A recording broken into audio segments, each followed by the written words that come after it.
자, 이 시간 우리 함께 교독하며 읽은 호세아 4장 1절에서 10절 말씀을 가지고 이번 호세아서 큰 주제가 진노보다 크신 하나님의 사랑인데요. 오늘 우리 첫 번째 시간입니다. 우리 무엇으로 세상을 이길 수 있을까? 무엇으로 세상을 이길 수 있을까라는 말씀의 제목으로 은혜를 누리고자 합니다.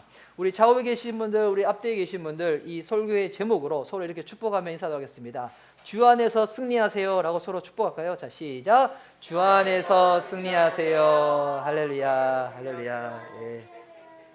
자, 우리 교회가 이 작은 교회인데도 불구하고 또 예배 이후에 남아 계신 분들, 먼저 가신 분들 이렇게 확 갈라지잖아요. 그래서 옆에 계신 분들, 이분이 나랑 함께 예배 드리던 분이구나 라고 이렇게 눈으로 확인하시기 바랍니다.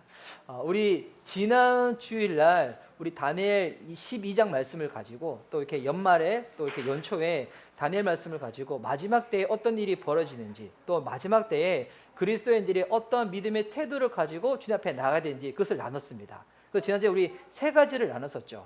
우리 첫 번째가 뭐였던가? 우리 마지막 때가 되었을 때 그때에도 오직 주님 앞에 깨어있고 각성하는 믿음으로 나아가야 된다고. 그리고 우리가 구원받은 하나님의 자녀답게, 물론 구원이라는 것이 행위로 구원을 얻는 것은 아니지만 하나님의 은혜, 주님의 믿음으로 구원을 받는 거지만, 은혜 가운데 믿음 가운데 구원을 받은 자들은 이 놀라운 하나님의 사랑과 은혜를 내가 누리고 있기 때문에 그의 합당한 삶의 모습을 살아내야 된다고. 그래야지 마지막 때에 내가 분명한 신앙의 확신을 가지고 살아갈 수 있도록.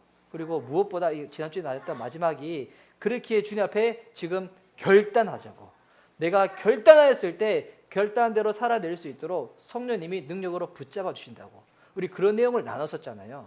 그래서 이제 이와 같은 내용들 다 듣다 보면 어떨 때는 맞아, 내가 주님 앞에 이렇게 해야 되고 저렇게 해야 되고 내 행위가 부족한데 내가 어떻게 될까 라고 막 생각할 때 이게 잘못된 방향으로 가다 보면 또 어떻게 가냐면 율법적으로 흘러갈 수 있거든요. 여러분, 어떤 사람이 주님 앞에서 결단을 할까요? 내가 하나님께 사랑받았음을 실제로 누리는 사람들이. 어떤 사람들이 주님 앞에 이 은혜 가운데 믿음으로 살겠노라고 결단을 할까요? 주님을 사랑하는 자들이. 여러분, 주님의 이 말씀 앞에서 우리가 나아갈 때 이 우상과 하나님과 이 큰 차이가 뭐냐면, 우상은 조건부 신앙이잖아요. 내가 무언가 한 만큼 내게 주어줘야 된다고. 그런데 여러분, 하나님 앞에서 그 신앙 관계는 그렇지 않아요. 내가 했기 때문에 주님이 나를 축복하신다. 여러분, 하나님은 그렇지 않습니다. 어떻게 하는가? 이 관계 가운데서 내가 사랑을 받았고 내가 하나님을 사랑하기 때문에 사랑하는 자의 말을 내가 믿고 순종으로 나아가는 거예요. 여러분, 이 차이 아시죠? 그래서 쉽게 생각하면 이게 좀 극단적인 비유지만, 물론 여러분이 직장을 사랑하고 직장에 있는 상사님을 사랑하기도 하시겠지만 대부분 직장생활 어떻게 합니까? 생계 유지를 위해서 하잖아요. 물론 크리스찬들은 직업 소명을 가지고 그 땅에서도 선교적으로 살아내야 되겠지만, 근데 여러분, 애인과 사랑할 때, 부부와 사랑할 때 내가 내 아내한테 이만큼 해줘야지만 아내는 나한테 이만큼 해준다. 혹시 그렇게 생활한다. 얼마나 서글픈 삶이겠습니까? 제 아내는 한 번도 제가 제 아내한테 이렇게 해줬기 때문에, 제 아내한테 돈도 주고 명품으로 입히고 백도 사주고 이렇기 때문에 제 아내가 저한테 삼시세끼 밥을 차려주는 걸까요? 그렇다고 하면 여러분, 그거는 계약관계죠. 그렇지 않거든요. 제 아내가 저를 사랑하기 때문에 제가 부족한 가운데서도 저한테 맛있는 밥을 차려주는 것처럼 여러분, 하나님과의 관계가 그렇게 돼야 된다는 겁니다. 그래서 참 재밌게도 지난주에 다니엘서 말씀을 살펴봤었는데, 성경의 순서에 보면 다니엘서 다음에 그 다음 이어지는 성경이 뭐냐면 호세아 성경이거든요. 그래서 다니엘서 말씀이 대예언서에서 마지막 성경인데, 그 다음 이어지는 소예언서에서 첫 번째 성경이 다니엘입니다. 그래서 이번 주 중에 호세아 말씀을 살펴보면서 우리 한번 1장부터 3장까지 살펴봤었고, 또 첫 번째 날, 우리 지난 화요일 날 호세아서 관련해서 간략한 개요를 말씀드렸었는데, 들으신 분도 계시지만 아직 좀 기억을 잘 못하시든지 또 못 들으신 분을 위해서 호세아서 관련해서 제가 간략하게 먼저 개요를 말씀해 드릴게요. 이 호세아서에서 호세아라는 이 사람의 이름의 뜻은 뭐냐면 하나님이 구원하신다는 뜻이에요. 여러분, 성경에 보면 여호수아 인물 있죠. 또 호세아서가 있고 또 신약에 우리 예수님이 있죠. 여호수아, 호세아, 예수, 발음은 다르지만 뜻은 다 똑같아요. 무슨 뜻인가? 하나님이 구원하신다. 뭐 그런 뜻이거든요. 그래서 호세아는 그 이름의 뜻은 하나님이 구원하신다는 뜻입니다. 근데 이 호세아가 당시 이 선지자로서 활동했던 그 시가 언제냐면 호세아서 1장 1절에 이렇게 나와 있거든요.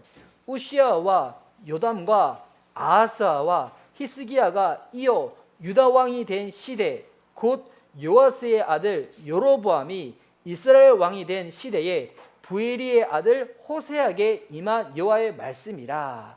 여러분 성경을 읽을 때 여러분 꼭 가져야 될 생각은 성경의 내용들은 여러분 픽션이 아니에요. 소설이 아니에요.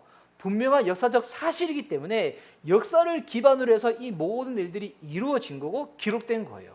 그래서 호세아서가 활동할 때 그때 시대에 왕이 누구였던가? 여러분 이스라엘의 역사를 보면 이게 진짜 우리나라 역사랑 비슷한 부분들이 많이 있거든요.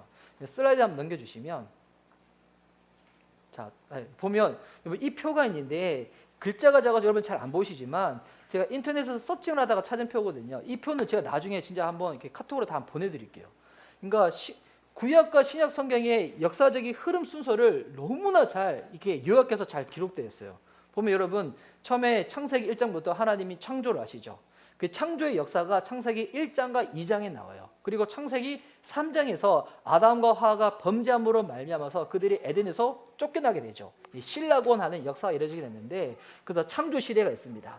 그러한 다음에 하나님께서 그 하나님 형상을 지음받은 인간들을 구원하시고자 하지만 그들은 계속 주님 앞에서 불순종하고 반역을 하잖아요.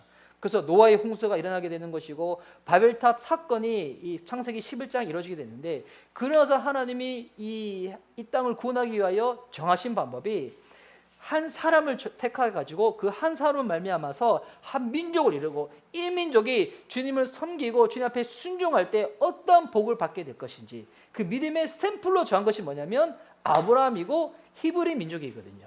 그래서 창세기 12장부터 족장 시대라고 합니다.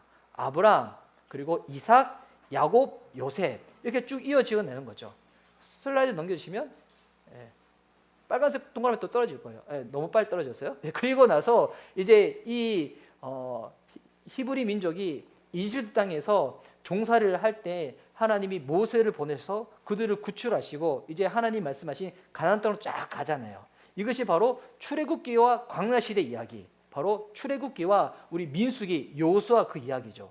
그리고 이제 가나안 땅에 딱 들어가서 정복을 하는 거, 이것이 여호수아 시대 이야기고, 그래서 이제 그 땅에 정착해서 살게 되는데, 근데 이들이 하나님을 왕으로 삼아서 삶아야 되는데 가나안 땅에 남아 있었던 이방 족속들이 있었거든요. 그들은 음란하고 우상을 숭배하고 아주 타락했는데 그 문화에 젖어들지 말고 하나님 나라의 문화들로 그들을 정복해야 되는데 어떻게 됐습니까? 그들이 오히려 더 세상 문화에 젖어가지고 가장 영적으로 암흑기가 사사시대였거든요. 그래서 사사시대 때 그들이 그렇게 있다가 이방 사람들이 인간을 왕으로 삼는 거 보면서 그 부러워가지고 우리도 왕 달라고 계속 뗐으니까 하나님이 어쩔 수 없이 그들한테 왕을 보내시죠. 그래서 이 이스라엘이 이제는 통일 국가를 이루게 됩니다. 그래서 초대 왕이 누구였습니까? 사울 왕이었죠. 근데 사울 왕이 그렇게 처음에는 순전한 마음으로 가다가 나중에는 하나님 앞에서 막 이렇게 다윗을 향한 시기심 때문에 그의 인생이 완전히 망가지게 되잖아요. 그러면서 다윗 왕이 등극하게 되고, 그리고 다윗 왕 이후에는 솔로몬이 왕으로 집권하게 되죠. 이것이 이제 사무엘 상, 사무엘 하, 열왕기 상까지의 내용이거든요. 그래서 사울 왕이 40년 집권하고 다윗 왕이 40년, 솔로몬 왕이 40년 집권하다가 솔로몬 왕이 인생의 말년에 어떻게 됩니까?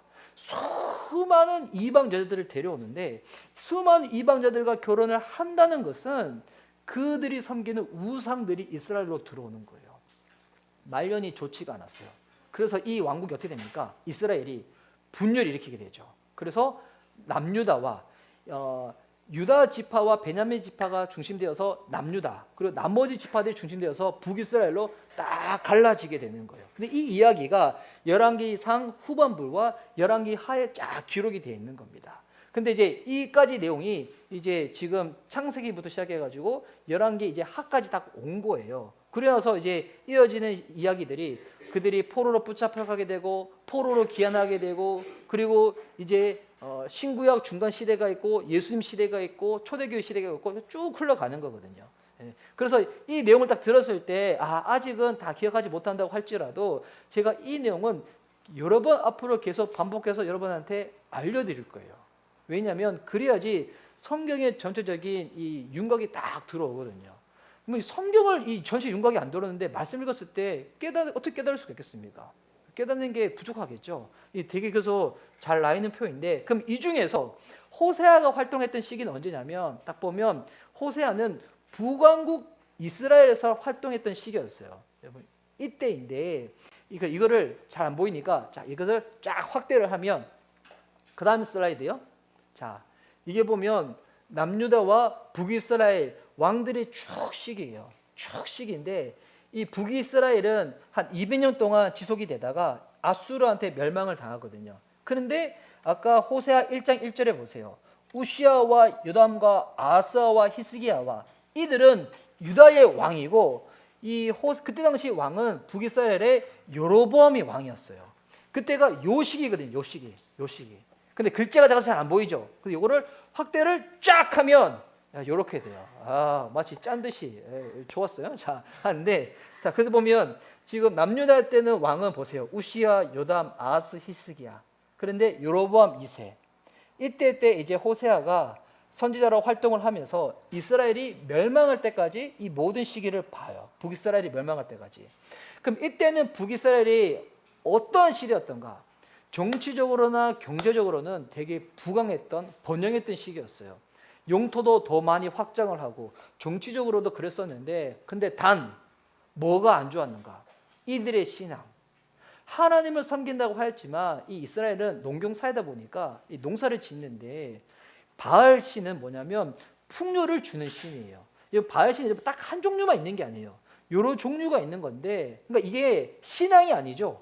내가 바알 신한테 이렇게 했으니까 바알 신은 우리들한테 풍요를 줘야 되는 거예요.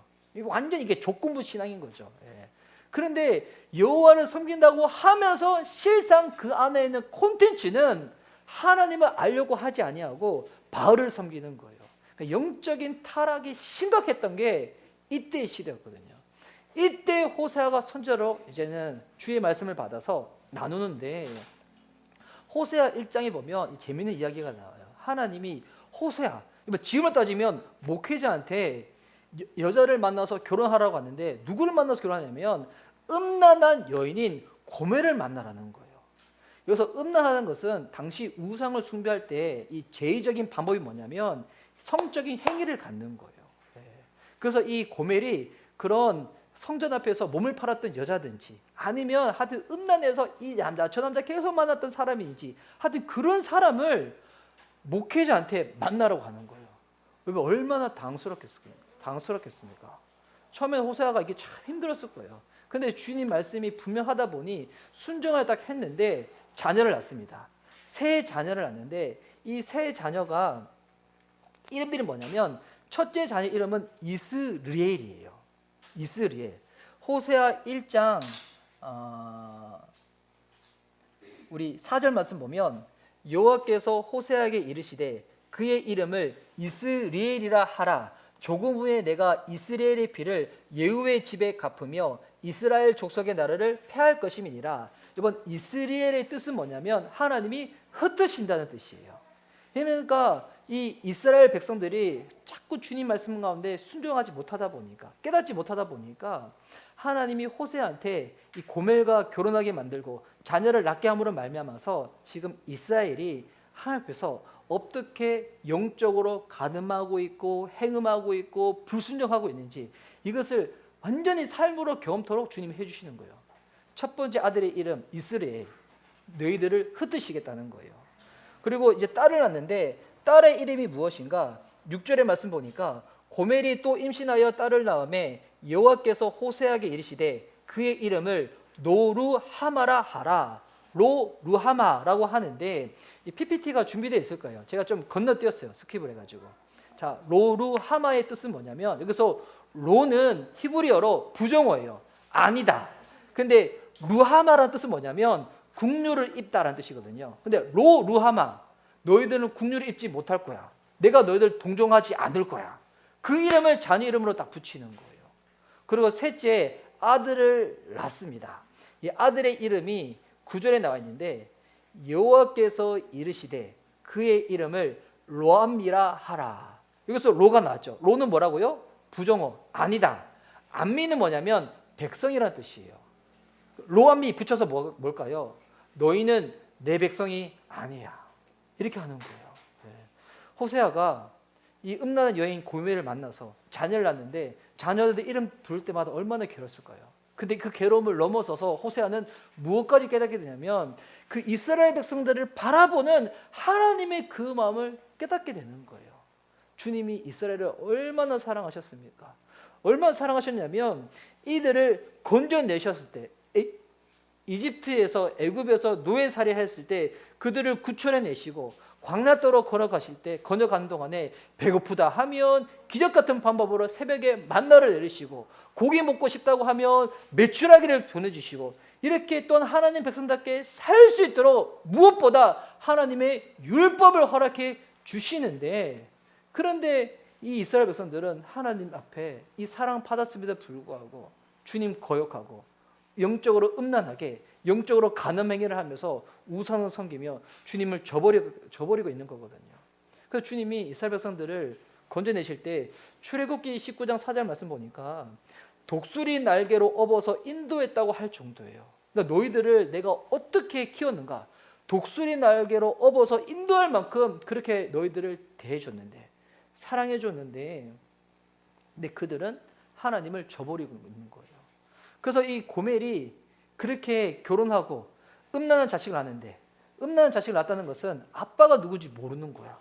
그런데 이 고멜이 또 뛰쳐나가는 거예요. 그 집을. 또 뛰쳐나가서 또 다른 남자 만나서 또 재산 탕진하고 다른 사람의 또 종으로 있는 거예요. 그랬을 때 하나님이 또 호세아한테 뭐라고 말씀하시는가? 너 다시 찾아가라는 거예요. 너 다시 찾아가서 그 고멜 네가 아내로 다시 데려올 수 있도록 필요한 가격 지불하고 데려오라는 거예요. 그 내용이 어디까지 나와 있었냐면 호세아서 3장까지 나와 있었거든요. 그리고 나서 이제 호세아서 4장으로 넘어옵니다.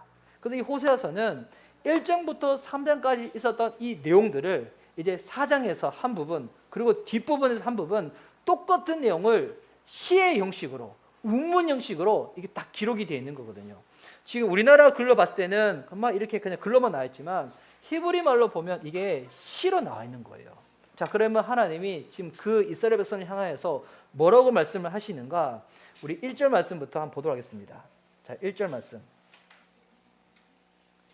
자, 제가 읽을게요. 이스라엘 자손들아 여호와의 말씀을 들으라. 여호와께서 이 땅 주민과 논쟁하시나니 이 땅에는 진실도 없고 인애도 없고 하나님을 아는 지식도 없고. 자, 이스라엘 백성인데 주님이 지금 뭐라고 부르고 계십니까? 그냥 이 땅 주민이라고 얘기하고 있는 거예요. 예. 지금 하나님의 백성들이잖아요. 근데 주님이 이 땅 주민이라고 말했다. 이 무슨 말일까요? 하나님 지금 마음이 너무나 불편한 거예요. 여러분 누군가를 대할 때 정말 내가 사랑하는 사람들 만나면 호칭부터가 다르잖아요. 예. 그래서 제 안에는 제 이름이 핸드폰에 어떻게 기록되어 있냐면 나의 주님이라고 기록되어 있어요. 예. 내가 전화하면 나의 주님이라고 떠요. 실제로 저를 주님으로 대하시거든요. 예. 그런데 좀 마음이 상하지 않을 때는 너 혼자 주님 막 이렇게 대하실 때 대하는데 그래서 근데 주님이 지금 마음이 불편한 거야. 이스라엘 백성장에서 이 땅의 주민이라고 부를 만큼. 그리고 하나님이 이 이스라엘 백성들을 애틋하게 대하시는데도 불구하고 계속 말씀을 안 들어 먹으니까 뭐라고 하시냐면 이 땅 주민과 논쟁하시나니라고 나왔죠. 여기 논쟁이라는 이 단어가 히브리어로 보면 자 넘겨주세요. 자, 히브리어 없나요? 자, 또 넘겨주세요. 자, 히브리어로 리브라고 해요. 이게 뜻이 뭐냐면 고소한다는 뜻이에요. 그러니까 하나님이 지금 이스라엘 백성들을 고소하겠다는 거예요. 너희들 지금 고발하겠다는 거예요. 왜 하나님이 이들을 고발하시는가? 이 땅에 지금 세 가지가 없기 때문에. 이게 세 가지. 싸가지가 없는 것도 아니고 지금 3가지가 없는데 뭐가 없나? 1절 말씀 보세요. 진실도 없고 인애도 없고 하나님을 아는 지식도 없다고. 여기서 진실 없다는 것은 뭐냐면 하나님의 말씀이 없다는 거예요. 그리고 인애가 없다는 것은 뭐냐면 이 인애가 히브리어로 여러분 많이 들어보셨을 거예요. 헤세드라는 단어입니다. 헤세드는 뭐냐면 계약을 맺은 대상한테 전적으로 베푸는 헌신적 사랑을 말하고 있거든요. 근데 지금 이 인애가 없다는 겁니다. 무슨 말일까요? 이 계약이 파기됐다는 거예요. 누가 계약 파기했나요? 하나님 아니겠죠. 이스라엘 백성들이 이 계약을 파기했다는 겁니다. 여러분, 이 계약은 하나님이 일방적으로 그들한테 맺으신 거예요. 나 너희들 사랑할 거야. 너희들 보호해줄 거야. 이렇게 맺으시는데 불구하고 이스라엘 백성들은 이 계약의 기함을 몰라가지고 이 계약을 파기해버린 거예요. 그리고 또 무엇이 없냐면 하나님을 아는 지식이 없대요. 여기서 하나님을 안다는 이 히브리 단어가 데스라는 단어인데, 이 데스라는 단어는 야다라는 단어에서 파생된 단어거든요. 이게는 그냥 지적인 지식을 말하는 게 아니에요. 경험을 통하여 알게 된 지식을 말하는 거예요. 그러니까 하나님을 아는 지식이 없다는 것은 이들은 하나님의 말씀을 붙잡고 순종하여서 하나님을 경험해 본 적이 없다는 거예요. 이거 진짜 심각한 거거든요. 저는 이 코로나 시기 터지고 난 다음에 한국교회 성도들 쑥 들어다고 하는데, 저는 쑥 들어다는 대부분 사람들은 이 하나님 아는 지식이 없는 사람들이 그랬을 거라 생각해요. 하나님 한번 경험해 본 적이 없는 거야. 여러분, 그래서 이만큼 하나님이 이들을 아끼고 사랑하는데 이들이 이 계약을 파괴해버리고 이와 같은 것들이 없다는 거예요. 이 구약 성경을 보면 하나님이 여러 번 이스라엘 백성들과 계약을 맺는 장면이 나와요. 언약을 맺으시는 장면이 나왔는데, 특별히 창세기 말씀 보면 하나님이 아브라함과 계약을 맺을 때 새를 갈라가지고 탁 이렇게 놔요. 근데 그때 아브라함이 잠들고 있는 사이에 그 갈라놨던 새 사이에 햇불이 싹 지나가거든요. 이게 무슨 의미를 하냐면, 너나 나 둘 중에 이 계약을 파기하게 되면 갈라서 죽은 새처럼 죽게 될 거야. 주님이 그만큼 아브라함과 계약을 맺으신 거예요. 나 너 보호해 줄 거라고, 너 사랑해 줄 거라고, 내가 약속한 대로 반드시 이루어 줄 거라고. 그런데 지금 누가 이걸 파괴한 거예요? 이스라엘 백성들이 파괴했다는 거예요. 이 계약이 깨지니까 이 이스라엘 백성들 가운데 뭐만 남게 되었는가? 2절 말씀 보십시오.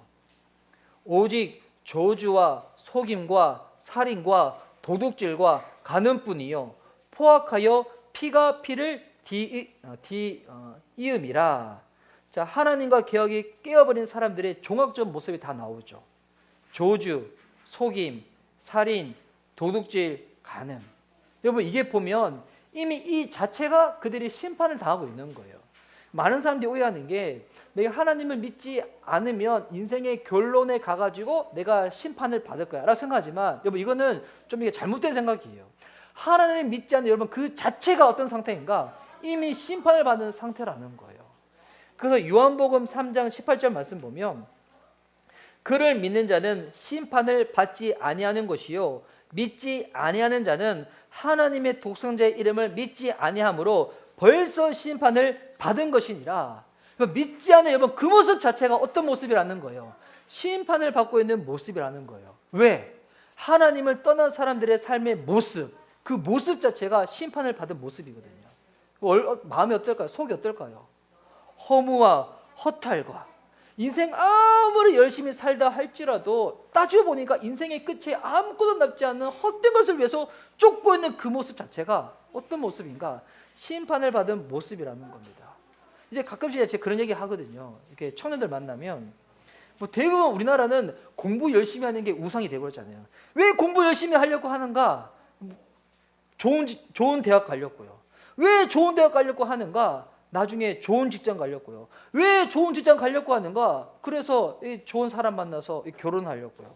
그래서 왜 그렇게 살려고 하는가? 돈 많이 벌어가지고 지금은 화장실 하나 딸린 집에 살고 있는데 화장실 2개 딸린 집에 살려고요. 그렇게 열심히 사는데 여러분 그 끝은 무엇일까요? 결국에는 죽음이겠죠.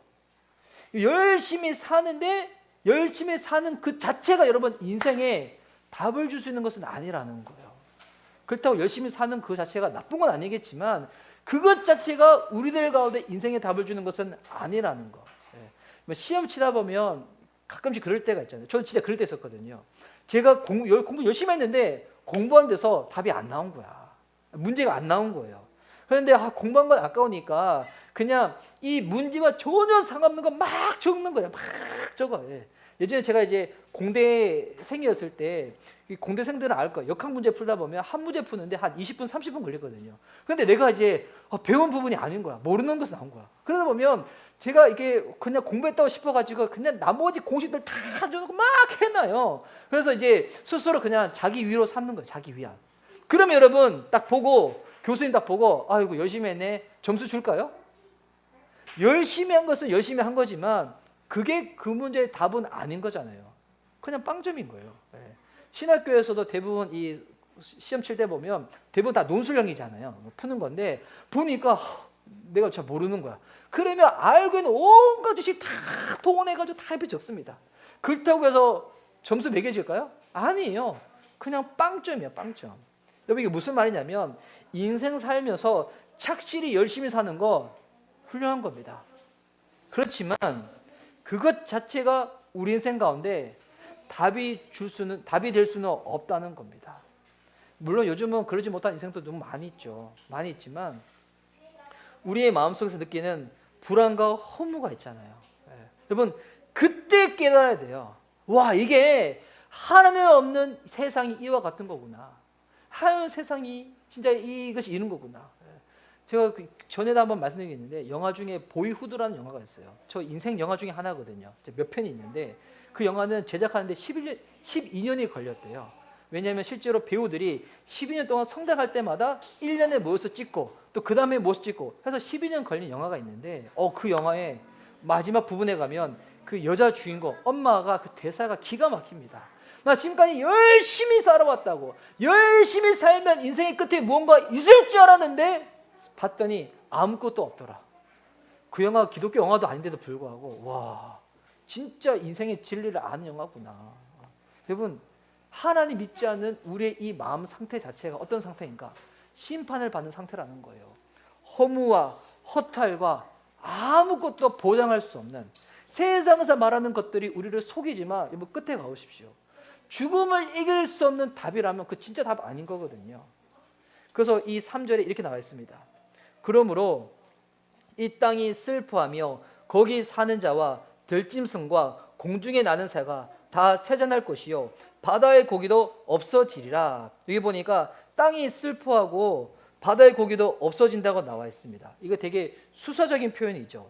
여기서 땅은 무엇을 말하고 있냐면 유한한 인생을 사는 인생을 의미하고 있는 거예요.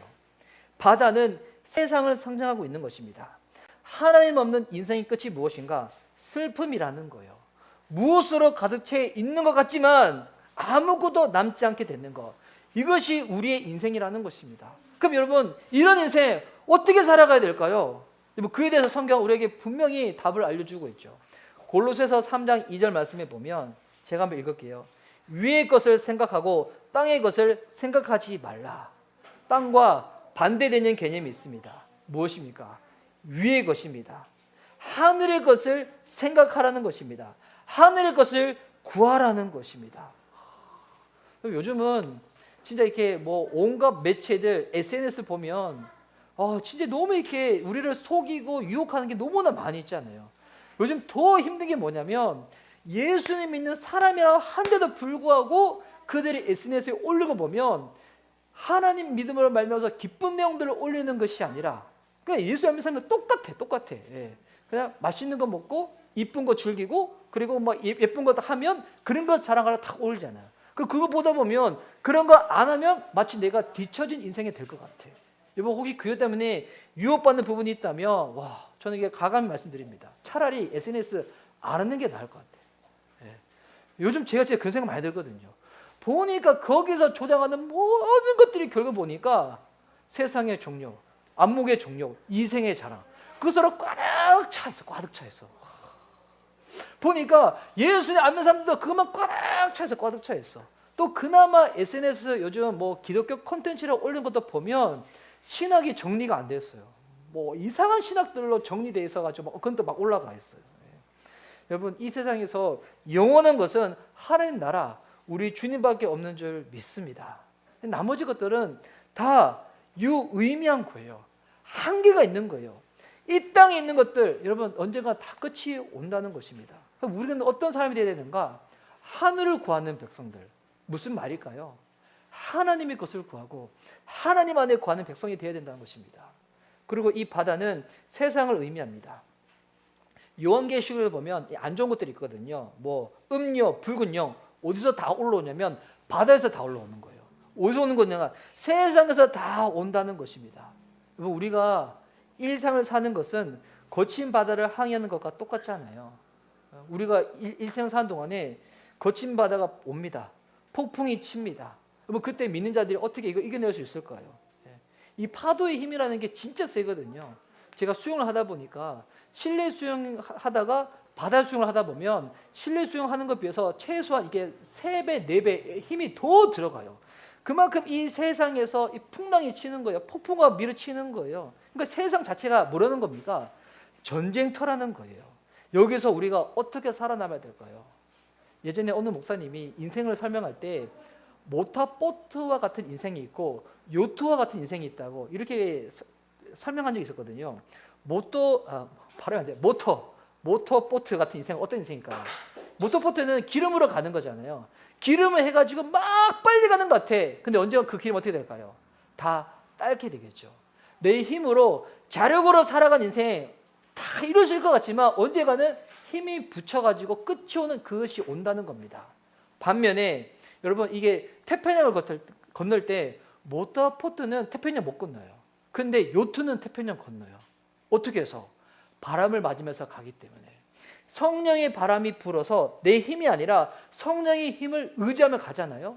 여러분 인생 끝까지 달려가는 겁니다. 그 인생 주님 나라까지 간다는 것입니다. 또한 창세기 말씀 보니까 이 땅에 흑암이 가득 찼었을 때 여호와의 신은 수면을 운행했다는 표현이 있어요. 무슨 말인가?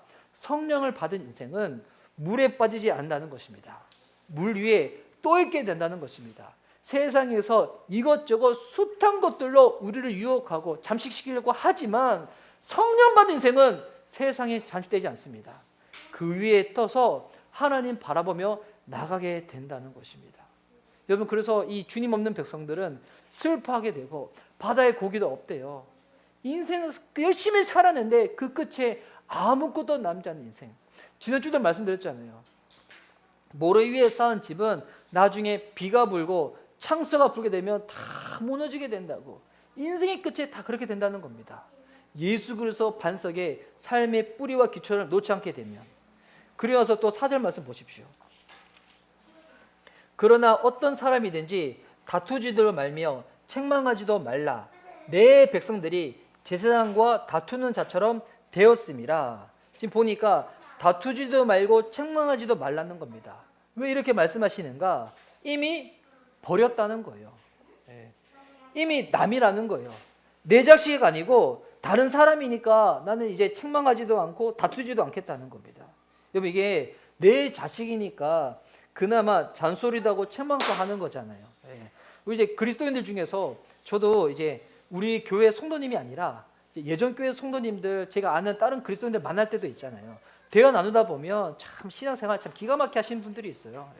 저도 주중에 얘기 들었는데 요즘은 진짜 이게 물질이 우상이 돼가지고 막 하여튼 뭐 온갖 이렇게 들은 얘기가 있는데 그래도 제가 이렇게 연배가 어리다 보니까 저는 그래도 그 신앙이 아닌 것 같다고 말씀드렸는데 그러니까 뭐 요즘 흘러가는 시대 가운데 유행에 뒤지지 않으려고 배워가는 건 좋아. 근데 그거 자체를 교회에서 추구케 만드는 거는 저는 아니라 생각하거든요. 근데 주중에 제가 이제 어느 분은 요즘 왜 교회에서 그런 걸 안 알려주냐. 교회에서 우리 성도들이 가난하면 되지 않고 부자가 돼야 되니까 어떻게 하면 이 비트코인 잘해야 되고 부동산 할 수 있고 이런 것들 교회에서 알려줘야 되지 않겠냐고 이렇게 말하는 분을 만난 적이 있었어요. 제가 듣는데 마음이 너무 이렇게 불편한 거야. 그래가지고 물론 이제 우리 교회 성도가 아니시니까 제가 이렇게 저는 그런 신학은 아닌 것 같아요 라고 말하고 했는데 만약 내 백성이면 우리 교회 성도면 어떻게 얘기할까요? 우리 내일부터 금식기도 들어가자 이렇게 얘기하겠죠. 그러니까 주님이 지금 다투지도 말며 책망하지도 말라. 이게 뭐냐면 너희들 내 백성 안 삼겠다는 거예요. 심지어 4절 후반절에 보니까 제사장과 다투는 자처럼 되었음이라. 자, 제사장들도 지금 백성들이 너희와 다투어도 그들을 나무라지 말라는 겁니다. 이게 무슨 말이냐면 제사장들도 지금 누구를 책망할 수 있는 수준이 되지 못한다는 거예요. 하나님이 지금 백성들도 꾸짖고 있고 제사장들도 꾸짖고 계신 거예요. 제사장들이 하는 역할이 뭡니까? 하나님과 백성 사이를 중간에 있는 중보적인 역할을 제사장들이 하는 거거든요. 그런데 이 제사장들도 하나님과 멀어질 대로 멀어진 거예요. 여러분, 이게 영적인 지도자가 망하잖아요. 그럼 시대에 소망이 없는 거예요. 왜 그럴까요? 그들이 특별나서? 아니에요. 영적인 지도자가 여러분 부패버려 망해버리면 여러분 누구를 통하여 하나님의 말씀을 듣겠습니까? 이 시대에 소망이 없는 거죠. 그러니까 이 시대에 소망이 얼마나 없는가? 5절 말씀 보세요. 너는 낮에 넘어지겠고 너와 함께 있는 선지자는 밤에 넘어지리라. 내가 내 어머니를 멸하리라. 백성들은 낮에 넘어지고 선지자는 밤에 넘어진다는 겁니다. 이게 무슨 의미냐면 백성들은 낮이라는 것은 하나님의 음성이 들리는 그 시간을 말하거든요. 근데 하나님의 음성이 들림에도 불구하고 백성들은 깨닫지 못한다는 거예요. 이 심각성을 전혀 느끼지를 못하고 있다는 거예요. 선지자들은 밤에 망한대요. 밤에 넘어진대요. 무슨 말인가? 지금 선지자들이 영안이 닫혀 있는 거예요. 하나님 음성도 들리지도 않고 주님 보지도 못하는 상태라는 거예요. 다시 말해 지금 총체적인 난국이라는 거예요. 누구 하나 영적인 신앙적인 정신머리가 제대로 박혀있는 인간이 없는 시대가 돼버린 거예요. 백성들이 이런 상태니까 그 나라가 어떻게 될까요? 여기 보니까 내 어머니를 멸하리라 나와 있는데 이게 문자적인 어머니를 말하는 게 아니에요.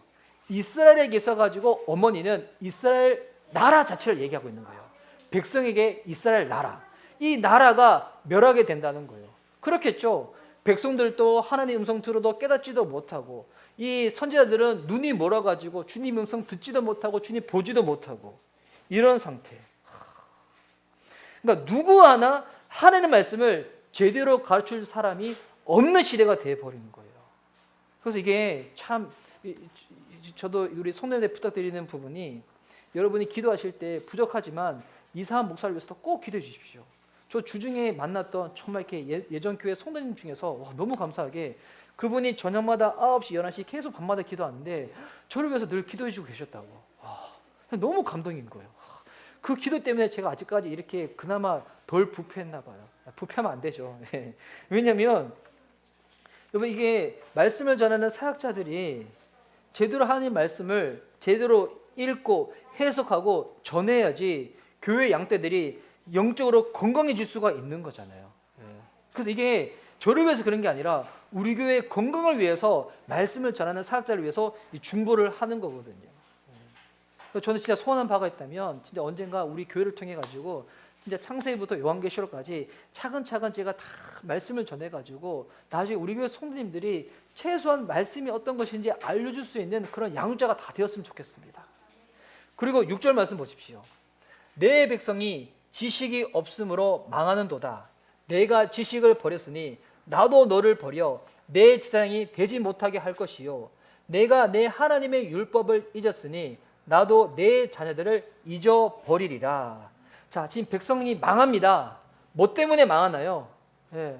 우리는 지금 보면 망할 때 돈이 없어 망하고 명예가 없어 망하고 인기가 없어 망하고 이런 거 없어 망할 것 같지만 지금 하나님이 뭐가 없어서 망한다고 말씀하시냐면 지식이 없어서 망한다는 거예요.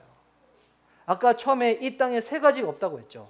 진실이 없다는 것은 말씀이 없다는 거였고 인애가 없고 하나님을 아는 지식이 없다는 거잖아요. 그러니까 지금 이스라엘 상태가 어떤 상태냐면 하나님의 말씀을 제대로 전하는 사람도 없고 들으려고 하는 사람도 없다는 겁니다.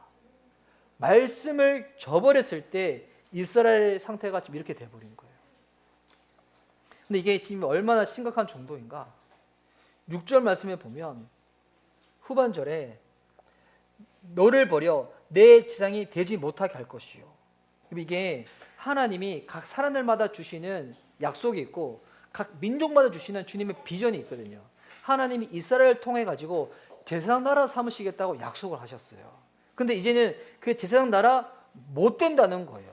열방에 하나님을 알리고 하나님 열방을 위하여 중보하는 나라로 쓰임을 받아야 되는데 말씀이 없으니까 주님이 이 비전을 주셔도 그들이 이룰 수가 없는 거예요. 여러분 우리가 재능이 있고 실력이 있다고 해가지고 쓰임 받는 게 아닙니다. 하나님이 우리가 기도 가운데 아무리 놀라운 약속을 주셨다고 할지라도 우리 안에 말씀이 없으면 이룰 수가 없다는 것입니다. 그리고 7절 말씀, 그들은 번성할수록 내게 범죄하니. 여러분, 말씀이 없을 때는 잘 될수록 오히려 그게 하나님 앞에서는 범죄하게 된다는 겁니다. 내가 그들의 영화를 변하여 욕이 되게 하리라. 여러분, 주님 앞에서 범죄하게 되는 거예요. 말씀 없는 백성이 세상에서 아무리 성공하고 잘 나가도 그 모습이 주님 찾지 않으니까 결국 어떻게 되겠습니까? 주님 앞에서 범죄하게 된다는 거. 그리고 8절 말씀, 와, 이게 진짜 심각한 이 제약상인데, 그들이 내 백성의 속죄 제물을 먹고 그 마음을 그들의 제약에 두는도다. 이 8절 말씀을 원어적으로 보면 지금 제사장들이 이런 짓을 하고 있다는 것인데, 여러분, 제사장들은 어떤 사람입니까? 예배, 지금 따지면 예배 인도자인 거예요. 교회에서 목회자급인 거예요. 근데 이들이 지금 백성들이 드린 속죄 제물을 먹는다는 것입니다. 그리고 오히려 더 백성들이 죄짓기를 원한다는 거예요. 이게 무슨 말이냐면, 지금 제사장들이 하나님의 말씀 전하는 것 가운데는 신경 안 쓰고, 이들이 지금 제물 갖고 오고 헌금 드리면 그거 가지고 자기 사륙 차우는 것만 관심이 있다 보니까 그냥 헌금은 많이 가지고 오라 하면서 주의 말씀 제대로 안 알려주는 거예요. 번영하고 성공하고 잘 나가면 그게 주님의 축복이다. 그렇게 살라고. 그렇게 막 하면서 세상 나가서는 온갖 거짓과 탐욕과 막 음행으로 막 사는데 그 전혀 제재하지 않고 그냥 헌금만 열심히 들어라. 교회 생활 열심히 해라. 그만 복 받고 충성하면 잘 될 수 있다. 이렇게 해버리는 거예요. 그러니 제사장들이 백성들이 가지고 오는 재물 가운데만 이거 먹으면서 마음이 탁 뺏겨버린 거예요. 그러니까 이 성도들한테 종교적인 열심만 가르치고 하나님 믿고 섬기는 것이 얼마나 두렵고 무서운지에 대해서는 안 알려주는 시대가 딱 돼버렸다는 거죠. 와, 야, 이거 보면서 진짜 저는 진짜 목회자로서 와, 진짜 심각한 죄를 진짜 와, 이게 다 기록이 되어 있는 거잖아요. 예배 인도자가 오히려 예배를 망칠 수가 있는 거예요. 말씀 없이 노래하고 말씀 없이 무언가 내가 언변이 좋다 해가지고 아무나 세우면 안 된다는 겁니다. 그리고 9절 말씀, 이렇게 나가게 되면 결국 그 끝이 어떻게 될까요? 9절 말씀에 장차는 백성이나 제사장이나 동일함이라. 그러니까 백성이나 제사장이나 이건 목회자가 한다고 해가지고 주님이 이게 무언가 어드밴티지를 더 주는 게 아니라 주님 앞에서는 다 똑같다는 거예요. 어떻게 다 똑같은가? 내가 그들의 행실대로 벌하며 그들의 행위대로 갚으리라. 행한 바대로 주님이 다 심판으로 갚으신다는 거예요. 지난주에 우리 요한계시록에 보니까 책이 두 종류가 있다고 했잖아요. 책들이 있고 책이 있다고. 그냥 단수형 책은 예수 그리스도의 보혈로 제사함을 받아서 구원받는 백성들이 기록되어 있는 게 책이고, 책들은 뭡니까? 오고 가는 세대 가운데 큰 자든 작은 자든 어떤 사람이든 주님 믿지 않는 사람들은 자기 행위대로 어떻게 된다고요? 다 심판을 받는다고. 이게 똑같은 거예요. 그들의 행위대로 주님이 갚으신다는 겁니다. 여러분, 하나님의 심판은 동일한 겁니다. 사람 따지지 않습니다. 행위대로 다 주님이 벌하신다는 거예요. 그리고 10절 말씀, 그들이 먹어도 배부르지 아니하며 음행하여도 수요가 늘지 못하니 이는 여호와를 버리고 따르지 아니하였음이라. 여기 보니까 아무리 먹어도 배부르지 않대요. 이게 단순히 먹는 것만 얘기하는 것이 아닙니다. 세상에 내가 원하는 것들 다 가지면 이제는 내 마음에 원하는 바가 다 사라지지 않는데, 여러분, 인간이 그렇지 않죠. 이건 뭐냐면 욕심과 탐심을 얘기하고 있는 거예요. 여러분, 인간이 죄인이라는 것은 욕심이 잉태한 지 죄를 낳고 죄가 장성한 지 사망이 있다고 했잖아요. 이건 모든 죄의 속을 탁 들여보면 뭐가 있냐면 욕심이 담겨져 있습니다. 그 욕심은 결국 안에 뭐가 있냐면 자기 주도성, 자기 이기심이거든요. 내가 이거 채우고 내가 내 인생 주인 돼서 살아가면 나 괜찮을까 생각하지만 결국 그렇게 해봤자 인생의 끝이 어떻게 된다고요? 먹어도 배부르지 아니하게 된다고. 우리는 아직 젊다 보니까 세상에 많은 것들을 가지지 못하다 보니까 이것 채워지면 괜찮고 저거 채워지면 나을 거라 생각하지만 막상 그것이 다 채워진 인생들의 끝의 고백을 보십시오. 헛되고 헛되니 다 헛되다고. 이게 욕심과 탐심의 문제를 해결하지 않고서야 우리 안에 이 부분들 해결되지 않는다는 겁니다. 그리고 이런 상태에서 어떻게 된다고요? 수요가 늘지 못하니 여호와를 버리고 따르지 아니하였음이라. 하나님을 따르지 않게 되었을 때 이와 같은 인생의 비참한 결과들이 맞이하게 된다는 것입니다. 이 결국 모든 원인은 주님을 버린 거예요. 따르지 않는 거예요. 그러니까 지금의 시대로 얘기해서 구체적으로 얘기하면 누구 하나 하나님의 말씀을 제대로 전하지 않고, 누구 하나 하나님의 말씀을 사모하여 제대로 들으려고 하지도 않고, 누구 하나 하나님의 말씀이 도대체 어떤 의미인지 배우려고도 하지 않은 그 심각성에 대해서 하나님이 호세아 선지자를 통하여 지금 그들 가운데 얘기를 하고 있는 거예요. 여러분, 지금의 시대도 마찬가지입니다. 지금의 시대에 가장 영적인 심각성이 뭐라고 생각하십니까?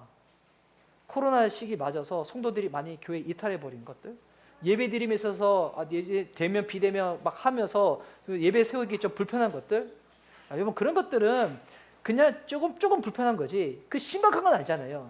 지금의 시대에 가장 심각한 것은 그리스도인들이 하나님의 말씀을 사모하지 않는다는 거예요. 다시 말해서 그리스도인들이 말씀을 안 읽어요. 이게 뭘까요? 바알 섬기는 거랑 똑같은 거예요. 바알을 섬기는 자들은 신이 어떤지, 신의 마음이 어떤지 전혀 관심이 없어요. 내가 이런 행위를 했으니까 복 주셔야지요, 잘 돼야지요. 이게 우상숭배예요. 근데 신앙은 그게 아니죠. 관계입니다. 하나님을 아는 거예요. 주의 마음을 아는 거예요.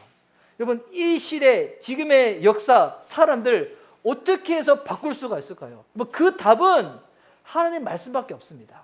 오늘 마지막으로 에베소서 19장 말씀을 좀 보면서 설교를 마치려고 왔는데, 에베소서 19장을 잠깐 펴보시기 바랍니다. 에베소서가 아니라 사도행전 19장입니다. 사도행전 19장에서 에베소에 사도 바울이 도착했었을 때 어떤 일이 생겼는지가 쭉 나오는데요. 사도행전 19장 딱 펼치셔가지고 여기 보면 지금 바울이 에베소에 딱 도착을 합니다. 그때 1절 말씀 보니까 어떤 제자들을 만나죠. 이 제자들은 아볼로의 제자들이에요. 아볼로를 통해서 지식은 알고 있었지만, 진짜 그러니까 이 지식은 그냥 정보는 알고 있었지만 하나님을 경험하는 그 지식은 없었거든요. 그들 가운데 바울이 기도를 해줬을 때 처음에 물어봐요. 너희들이 예수 믿을 때 성령을 받았냐고. 그들의 대답은 우리는 성령에 대해서 듣지도 못했다고. 그랬을 때 이 사도 바울이 그들을 안수를 해줬을 때 어떤 일이 벌어지는가? 6절 말씀에 바울이 그들에게 안수함에 성령이 그들에게 임하심으로 방언도 하고 예언도 하니 모두 12사람쯤 되니라. 이 말씀이 우리 금요 부흥 예배 가운데 주님이 주신 약속의 말씀이거든요. 우리 금요 부흥 예배 때 이렇게 성령의 역사를 경험하는 사람들이 날마다 매주 12명이 세워졌으면 좋겠다. 언젠가 주님이 이루어주시겠죠. 그래서 딱 하면 이렇게 하면 신앙생활 끝난 것 같잖아요. 기도 받았고 방언 터졌고 예언도 하고 성령 충만하고 끝난 것 같잖아요. 근데 이게 끝이 아니에요. 그래서 바울이 뭐 하냐면 8절 말씀 보세요. 바울이 회당에 들어가 석 달 동안 담대히 하나님 나라에 관하여 강론하며 권면하되 어떻게 했는가? 그 방언 받았던 사람들, 성령 받은 사람들 바로 양육에 들어가는 거예요. 몇 달 동안요? 석 달 동안. 성령 세례 받았다고 해가지고 신앙생활 끝나는 게 아니라는 겁니다. 그때부터가 내 의가 꺾이기 때문에 주의 말씀을 배울 수 있는 때라는 겁니다. 그래서 바울이 어떻게 하는가? 이 에베소에서 머물러 가지고 2년 동안 그들을 가르치기 시작해요. 9절과 10절 말씀에 어떤 사람들은 마음이 굳어 순종하지 않고 무리 앞에서 이 도를 비방하거늘 바울이 그들을 떠나 제자들을 따로 세우고 두란노 손에서 날마다 강론하니라. 여러분, 하나님 말씀을 딱 가르칠 때 쫙 갈라지게 되죠. 어떤 사람은 관심 없는 사람, 비방하는 사람, 이런 거 굳이 해야 되나? 나 그냥 교회만 다니고 나 복만 받고 잘 되면 되지. 이런 사람들은 다 떠나갔다는 거예요. 근데 이렇게 떠나가더라도 바울은 까딱하지 않죠. 어떻게 하는가? 그들을 떠나 말씀을 사모하는 사람들을 따로 불러가지고 거기서 두란노 서원을 세워서, 두란노 서원이 여러분 지금 두란노 물건 파는 데 아니에요. 말씀을 가르치는 두란노 서원을 세워서 거기서 날마다 강론했다는 거예요. 날마다 말씀을 가르쳤다는 거예요. 말씀이 무엇인지, 하나님 나라 무엇인지 날마다 가르쳤다는 거예요. 그러니까 여러분, 말씀 앞에서 쫙 갈라지는 거예요. 진짜 주님을 향한 신앙이 어떤지. 비방하는 사람들은 가버리는 거고, 남아있는 사람들 쫙 가르쳤는데 얼마나 가르쳤던가? 10절 말씀에 2해 동안 이같이 하니 2년 동안 그렇게 배웠다는 거예요. 날마다 2년 동안 말씀을 배웠다는 거. 여러분 참 이게 회개되지 않습니까? 저는 회개되는데 내가 이렇게 열심히 주님의 백성들을 말씀으로 먹이고 양육하고 가르쳐 본 적이 있었던가? 예전에 잠깐 그런 적이 있었지만 사람들이 사모하지 않는다고 관심이 없다고 그냥 뭐 다 요즘 시대 다 이런 거지 이렇게 해버리고 혹시 있는 건 아닌가? 근데 이렇게 해서 될 때 어떤 일이 벌어지지 않아요? 나중에 이 에베소에는 예전에 소아시아 교회 나눴을 때 한번 나눴는데 여기는 아데미 신전이 있어요. 우상을 숭배하는 큰 신전이 있는데 나중에 어떤 일이 벌어지냐면 19장에서 한 쭉 넘어와 가지고 자 우리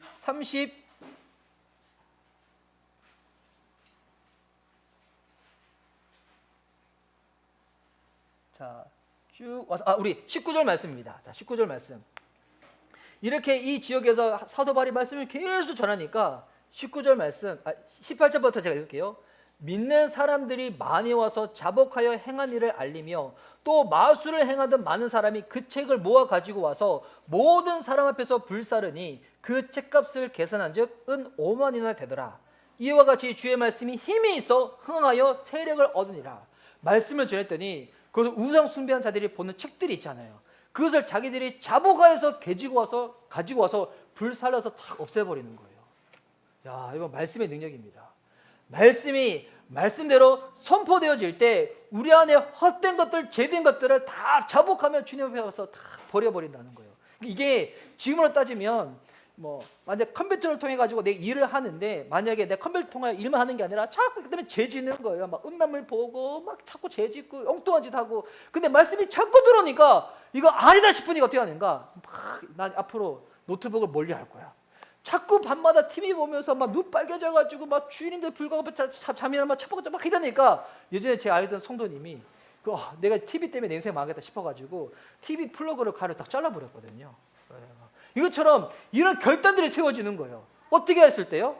말씀이 그 마음 가운데 탁 떨어졌을 때. 그러나서 주의 말씀이 힘있게 되니까 어떻게 된 거예요? 흥하에서 세력을 얻었다는 것입니다. 저는 우리 미션 리바이벌 성도님들이 다른 거에는 우리가 욕심을 다 버리되 여기는 욕심 냈으면 좋겠어요. 하나님 말씀을 듣는 것과 주의 말씀을 배우는 것과 말씀대로 살려고 하는 것 가운데 우리가 마음을 들여야죠. 이것 가운데 욕심을 내야죠. 그래서 말씀을 통하여 내 인생을 보고 말씀을 통하여 세상을 분별하고 말씀이 내 인생을 핸들해가지고 끌고 가는 겁니다. 내가 내 인생의 주인 돼서 막 끌고 가는 게 아니라 말씀이신 예수님의 인생을 막 끌고 와서 마지막 때 죽음의 순간이 올 때에도 허무가 허탈로 끝나는 것이 아니라 주님께 칭찬받고 상급받을 수 있는 주님의 딱 자녀가 되어야 되는 거잖아요. 여기서 에베소 지역에서 사도 바울이 2년 동안 사역하고 난 다음에 이제는 그 다음 지역으로 떠날 때 그 교회에 남아있는 지도자들이 있잖아요. 장로 그룹들, 목사 그룹들이 있는데 그들한테 뭐라고 이야기를 하는가? 사도행전 20장 말씀 보십시오. 20장 24절 말씀은 여러분 잘 아시는 말씀일 거예요. 내가 달려갈 길과 주 예수께 받은 사명 곧 하나님의 은혜의 복음을 증언한 일을 마치려 하면은 나의 생명조차 조금도 귀한 것으로 여기지 아니하노니. 여러분 사도 바울이 달려가야 될 하나님이 사명의 길이 있다는 거예요. 와, 근데 여기 보니까 내가 하나님의 은혜의 복음을 증거하는 것 가운데 내 목숨을 잃는다고 할지라도 내 생명이 조금도 아깝지가 않다는 거예요. 와, 뭐 회개가 돼, 회개가. 예. 말씀 전할 때 생명 걸고 전해야 되는데, 말씀 가르칠 때 생명 걸고 가르쳐야 되는데, 그렇지 못한 것들. 그리고 그가 떠날 때 마지막으로 그들한테 이렇게 부탁합니다. 32절. 와, 32절 말씀 선교제 보신 분들은 우리 다 함께 읽도록 하겠습니다. 자, 시작. 지금 내가 여러분을 주와 및 그 은혜의 말씀에 부탁하노니 그 말씀이 여러분을 능히 든든히 세우사 거룩하게 하심을 입은 모든 자 가운데 기업이 있게 하시리라. 아멘. 자, 이제는 이곳을 떠나서 예루살렘으로 가는데 이제 남아있는 성도들이 있잖아요. 여러분 누구한테 이 교회와 성도들을 부탁한다고요? 말씀에 부탁한다는 겁니다. 말씀에. 다른 것에 부탁하는 것이 아니라 말씀에 부탁한다는 거예요. 이게 무슨 말인가? 여기 에베소 교회 지도자들 잘 들으시라고. 나 이제 예루살렘 가는데 이제 내가 없어서 성도들이 좀 흔들릴 수도 있을 거라고. 이럴 때 성도들한테 이상한 거 주지 말라고. 적당한 거 주지 말라고. 이들한테는, 양떼들한테는 오직 하나님 말씀만 주라고. 말씀만 먹이고 말씀만 붙잡게 하고 말씀만 배우게 하라고. 만약 그들이 말씀을 준데도 불구하고 관심 없다고 하면 어쩔 수 없는 것이고, 말씀 듣고 구원받고 살려고 하는 자들이 주님께서 택한 백성이니까 그들 붙잡아야 된다고. 이게 사역자가 살아가다 보면 유혹이 올 때가 있거든요. 그러니까 진짜 말씀을 계속 가르치다 보면 이게 너무 재미없는 것 같기도 하고, 적당히 그냥 이게 세상의 것들도 섞고 유머도 섞고 인문주의 책도 섞고 하면 얼마나 재밌겠어요. 근데 사도 바울이 뭘 얘기하고 있냐면 양떼들한테 그런 거 주지 말라는 거예요. 말씀에 부탁한다고. 말씀만 먹이라고. 말씀 붙잡게 하고 예수님만 붙잡게 하라고. 왜? 마지막 때 인생에 영원히 남는 것은 여러분 이것밖에 없다는 것입니다. 제가 금요 부흥 예배 때도 한번 나눴었는데, 그때 보니 감사하게도 우리 청년들이 다 와가지고, 그리고 이제 태희자매님도 영상으로 봐가지고, 제가 되게 설교할 때 웃긴 얘기 많이 하잖아요. 또 재밌으라고 얘기하는데, 근데 여러분 양념일 뿐이고 그 안에는 여러분 꼭 본질을 놓치면 안 됩니다. 진짜 예수님 오실 때까지 설교자들은 어떤 설교가 되는가? 구닥다리 같은 설교를 해야 돼요. 목사님 너무 요즘 시대를 모르는 것 같다고. 요즘 시대 여러분 그리스도인들도 청년들 다 동거한다고. 그리스도인들도 직장생활하면서 다 맥주 까마시고 와인 까마시고 다 한다고. 목사님 요즘 너무 모르는 것 같다고. 유럽 교회 보시라고. 목사님들이 성들이랑 같이 만나서 같이 맥주 먹고 논다고. 우리 목사님 너무 시대에 뒤처지는 것 같다고. 여러분 그게 성경에서 술에 대해서 뭐라고 얘기하는지를 몰라서 그런 이야기를 하는 거예요. 에베소 말씀에 했잖아요. 술 취하지 말라. 이는 방탕한 것이니 오직 성령의 충만을 받으라고. 이게 무슨 말이냐면, 술을 안 먹는 것은 단순히 그냥 우리나라는 술을 안 먹는 것을 건강의 의미로, 덕의 의미로 얘기했잖아요. 이게 아니에요. 술을 안 먹는 것은 뭐냐면 나는 예수님 외에 그 어떤 것으로도 내 인생 지배받지 않겠다는 믿음의 결단으로 그러는 거예요. 이게 술만 그런 게 아니겠죠. 영상물도 그렇고요, 음란물도 그렇고요, 돈도 그렇고요, 세상 모든 것이 다 그렇습니다. 이게 뭐냐면 나는 하나님 한 분 외에 다른 어떤 것으로도 내 인생의 주권을 넘겨주지 않겠다는 것입니다. 이게 에베소에서 사도 바울이 가르쳤던 가르침이었거든요. 에베소를 향해서 그가 편지를 보낼 때도 그 내용을 딱 적었던 거예요. 지금 시대 이제 끝으로 갈수록 교회 중에서도 그런 교회들이 계속 생길 거예요. 세상의 것들을 적당히 가지고 와가지고 성도님들 그냥 막 하고 막 하는 것들. 저 최근에 오늘 대선 후보가, 요즘 뭐 대선 후보들 교회에 왔다 갔다 많이 하잖아요. 그래서 도대체 어느 교회 가서 무슨 설교되는지 저 궁금해서 한번 들어봤는데, 기독교 망신이야, 기독교 망신. 너무 기독교 망신이에요. 대선 후보 왔다고 해가지고 진짜 마음이 나눠져가지고 이상한 얘기하고 웃긴 얘기하고 막 쇼 같은 얘기하고, 거기에서 복음을 얘기해야죠. 예수님의 십자가의 죽음의 부활에 대해서 얘기해야지. 그거 얘기 안 하고 엉뚱한 자기 자랑만 하고 있고. 여러분 지금은 다 속고 다 모른다 할지라도 인생의 끝이 오면 그때는 다 갈라집니다.